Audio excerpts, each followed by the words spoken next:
ডিমের দাম গত কয়েক মাসে ব্যাপকভাবে ওঠানামার পর আবার দাম বৃদ্ধির পেছনের মূল কারণ সরবরাহ ও চাহিদার মধ্যে ব্যাপক ফারাক। এর প্রভাবে বিপর্যস্ত ভোক্তারা। এই যেমন জাহানারা বেগম নাতনির পুষ্টির চাহিদা পূরণে কিনছেন ভাঙা ডিম। আমরা মনে করেন কিনে খাইতে সমস্যা হয়ে যায়, কষ্ট হয়, এলেই তো বাঙ্গারুঙ্গারি নিয়ে খাই। এই ডিম তো 2 আলি ডিম কিনছি আগে 20 টাকা দিয়ে, আগে যে কিনে নিচ্ছি 20 টাকা কি 25 টাকা লাগে, আর এখন তো 2 আলি নিলাম 50 টাকা।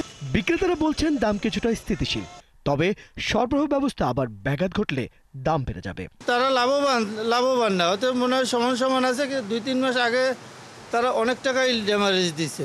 বিক্রেতারা এও বলছেন বাজারে সবজি ও মাছের দাম বেড়ে যাওয়ায় ডিমের ওপর চাপ বেড়েছে।